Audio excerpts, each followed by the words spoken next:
Hello students, I hope you all are fine. Today I am Harveer among you is going to start a new chapter of Olympiad. This is chapter number 1 of animals. In this chapter we are going to read habitats of animal, body coverings of animal, eating habits of animals, breathing methods of animals, movement in animals, adaptations in animals. As you all have read habitats of animals.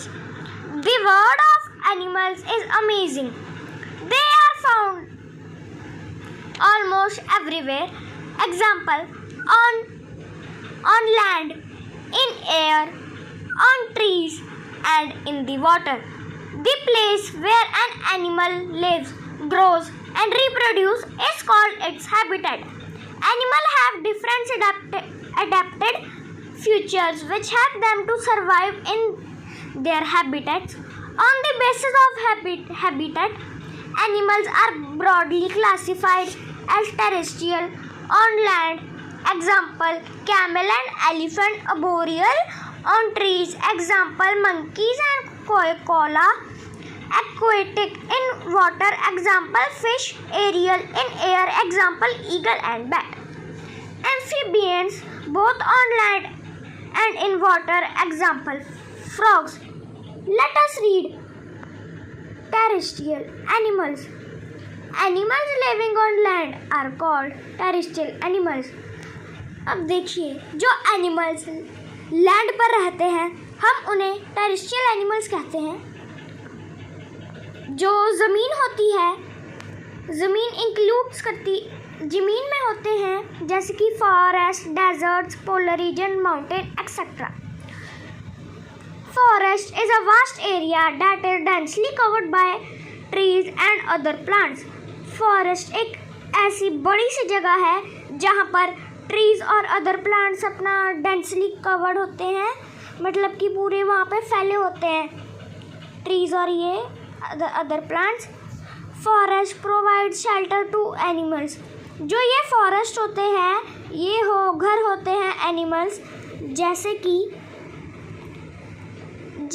शेर, tiger, lion, deer, fox and elephant, monkey etcetera. Animals live in caves and on and under the trees in the forest. Forests are also home to animals like hare, rat, snake, etc., which live inside burrows. Some small animals like earthworm, insect live on forest floors. तो देखिए वो कह रहे हैं कि जानवर या तो गुफाओं में रहते हैं या ऊपर रहते हैं और नीचे रहते हैं पेड़ों के. जो ये है जंगल होते हैं वो बहुत सारे एनिमल्स के घर, जानवरों के घर होते हैं, जैसे कि ये जो आपने कहानी सुनी होगी दी हेयर एंड द टॉर्टोइज, वो वहाँ पे कछुए को नहीं, वो बनी को हेयर भी कहते हैं. रैट चूहा हो गया और स्नेक सांप और एक्सेट्रा बहुत सारे वो रहते हैं बुर्रोज में. जो छोटे एनिमल जैसे कि earthworms live on the forest floor, वो जंगलों की ज़मीन पर रहते हैं.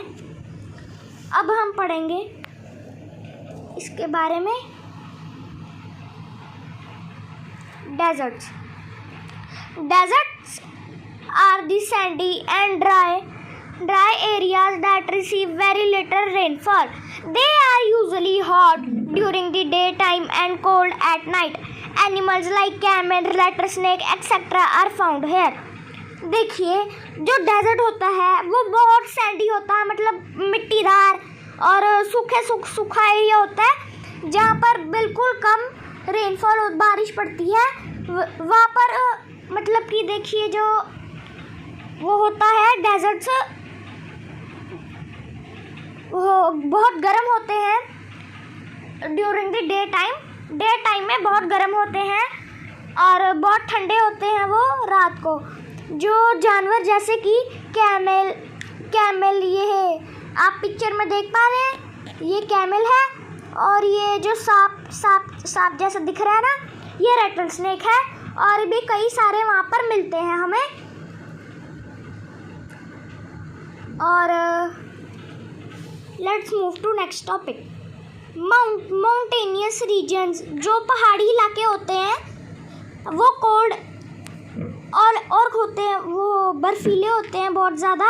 जो जानवर जैसे कि याक होते हैं और mountain goat are found in the mountainous regions. तो जैसे कि ये इनके कहने का ये मतलब है कि जो ये कह रहे हैं कि याक और जो पहाड़ी इलाके पर वो रहती है ना गोट्स, उनको वो माउंटेनियस रीजन पे ही रहते हैं। अगला, the region near south and north and south poles on the earth are called polar regions. जो regions earth north and south pole पे होते हैं उन्हें हम कहते हैं polar regions. The regions around north pole is named arctic region. तो जो रीजन मतलब कि इलाके नॉर्थ पोल के आसपास होते हैं हम उन्हें कहते हैं Arctic region. And the region around south pole is called Antarctic region. तो जो इलाका साउथ पोल की तरफ होता है हम उसे कहते हैं एंटार्क्टिक रीजन। वो परमानेंटली मतलब पूरे थ्रू आउट द ईयर ही वो स्नो से ढके रहते हैं। Animals like penguin, polar bear, Arctic fox, Arctic hare etcetera are some animal found in polar region. तो उनके कहने का ये मतलब है कि जो पेंगुइन्स होते हैं, भालू होते हैं, आर्टिक फॉक्स जो यहाँ पे मिलते हैं ना नॉर्थ पोल पे फॉक्स मिलते हैं, उन्हें हम आर्टिक फॉक्स कहते हैं। और आर्टिक हेयर जो वहाँ पे रहते हैं नॉर्थ पोल में, उन्हें आर्टिक हेयर कहते हैं।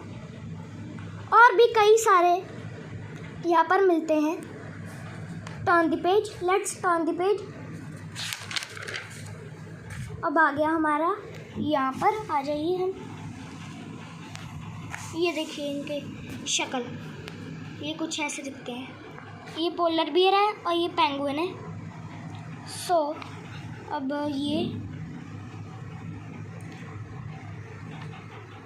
ये सॉरी अब आते हैं अबोरियल एनिमल पे। Animal like monkey, squirrel, koala, sloth etcetera live on the trees, they are called arboreal animals. तो देखिए जो एनिमल होते हैं जैसे कि स्क्वेयर, स्लॉथ, ये देखो ये फोटो में ये देख रहे हो, ये स्लॉथ है। Sloth etcetera live on the trees, उनको हम अबोरियल एनिमल्स कहते हैं। Sorry for that. ये देखिए अबोरियल, ये देखिए आप पढ़ सकते हैं इसे अबोरियल एनिमल्स का, अगर आपको नहीं समझ आया तो। और हाँ, please comment, add a comment who has watched if they have any problem or any doubt. ये next paragraph. monkeys have strong limbs to help in climbing. Some have a long tail which can be coiled around the branches of tree. जो monkeys होते हैं उनके strong limbs होते हैं। strong limbs मतलब कि बहुत ज़्यादा ताकतवर उनके पास वो होते हैं हाथ पैर, वो जो उनके हैं वो पेड़ पे चढ़ने के लिए काम आते हैं। वो उसको हेल्प करते हैं कि वो पेड़ पे चढ़ जाए। इनकी बहुत लंबी वो होती है पूंछ, जो कि वो पेड़ पे लिपटा लेते हैं ताकि वो गिरे ना नीचे। वैसे आपने देखा होगा कई बार वो झूलते से रहते हैं। तो वो ये कहना चाह रहे हैं। ये देखिए ये मंकी और स्लॉथ की पिक्चर्स है। Aquatic animals. Animals that live in water are called aquatic animals.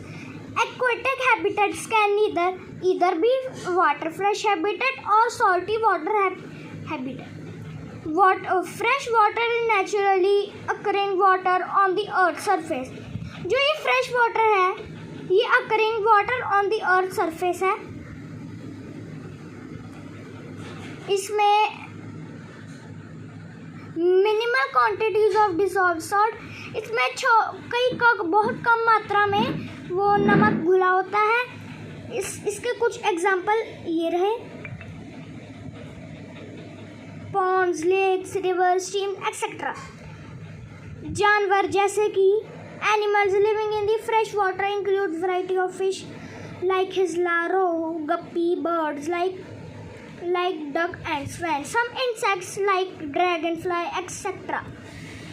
तो देखिए जो एनिमल्स जो रहते हैं फ्रेश वाटर में वो या तो फिश होते हैं, हिल्सा या फिर रोहू, गप्पी या फिर गप्पी.